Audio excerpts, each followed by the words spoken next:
Peace, peace, y'all. Welcome to today's mathematics with your girl Sunshine Monet L. Today is 628. You already know we in the first decade of the month. This is the month of cardinal energy, taking initiative. We are in the 6th month. Now, 6 deals with equality. We are dealing with health, wellness, and daily routine, your moral and integral code. During this month, there are some things you need to learn, some things you should be teaching, some things you should be speaking on, and some things you should be listening to. That's going to help you with what you do on a daily basis. That's going to help you get rid of some habits and bring on some new ones. And we were able to really tap into that on the 30th and the 31st when those numbers and stars added up to help us pregame and also tie in the month of 5, walking in the power of your truth, the community we were trying to invoke, communication, etc., into this month. All right, so now it's time to really live out the things that's in alignment with the power of your truth that we declared in the month of 5.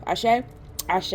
So on this day of 2, it's all about balance, harmony, and justice. Interpersonal relationships. 2 is the second house. That's the Taurus house, dealing with the heart chakra.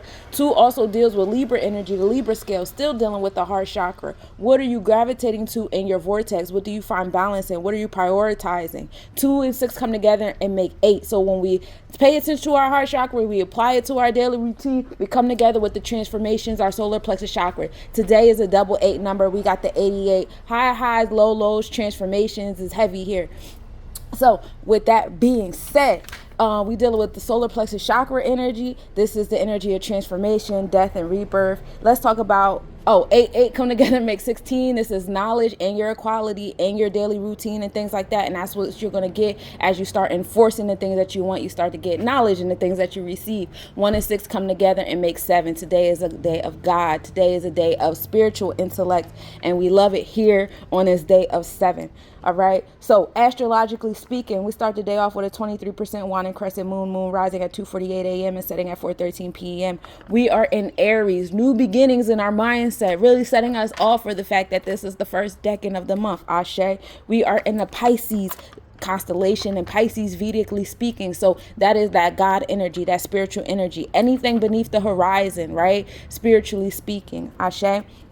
We're dealing with the Akashic records here. We're dealing with past lives here. We're dealing with karmic bonds and soul contracts here, right? We're in the second house with it, and I told y'all about the second house being on the second day. This is heart chakra energy. What's in your heart? Follow your heart. Listen to your emotions. We speak on this heavily, and you definitely want to do this on the 88th day. This is definitely a day of really enforcing your solar plexus chakra, enforcing the different things that you want in your space. And you don't have to do it aggressively, assertively, which is what our solar plexus chakra can push us into doing if we allow to do so. You can do it in a nice, peaceful manner, and it's going to flow out. So 8 and that 1 and 6, that knowledge on your daily routine is what that 8 brings you. 8 is also the energy, is water. So we're dealing with birthrights and occultisms, the rise and falls of empires, learning the lineage and the history of certain empires to learn about the rise and necessary fall of them.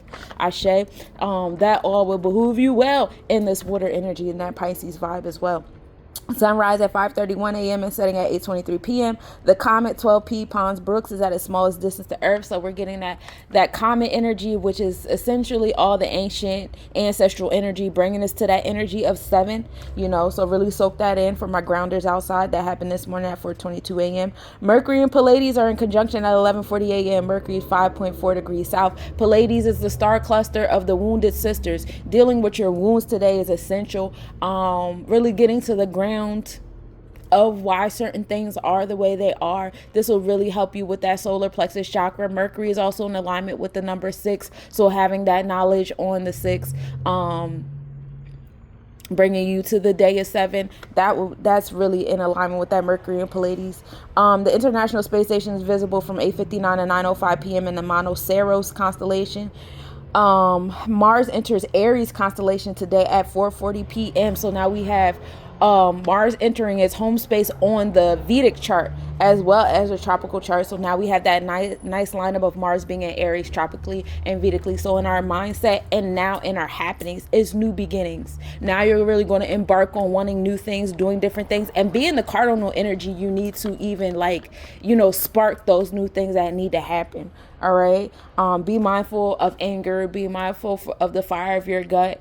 consuming everything else around you, especially if you're not in alignment with your mind, heart, and gut, those three fires. Get those in realignment. Spirit's definitely going to tell you when they're not.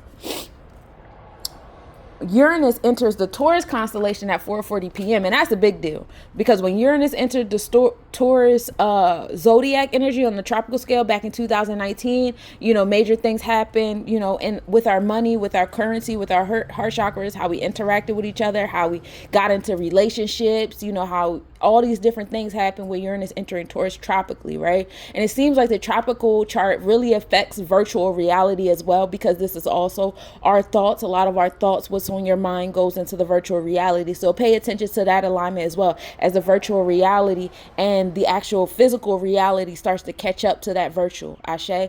So with that being said, we now have Uranus finally entering the Taurus constellation. So all those things that was happening in our mindset with our thought process and stuff, now you're going to start seeing happening, starting to catch up with them. A lot of repetition things, a lot of, new things too that we didn't even think of in our space. But essentially what Uranus does is give us the progressive push that we need, that we manifested to keep going. So when you say things with all your mind and all your heart, especially your heart, trust and believe Uranus is hearing you. And we had those connections between Mercury and Uranus a couple days ago when you guys were really invoking what you wanted to your space, and just know Uranus heard you with that connection to Mercury, and now Uranus is bringing it to your heart chakra. So I'm so happy for y'all cosmic nobodies. I really hope y'all were intentional during those conjunctions and minimal angles on Mercury and Uranus, because we're really about to feel that coming to your heart chakra space.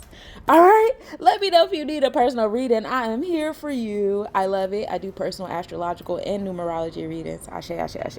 Peace, peace, cosmic nobodies.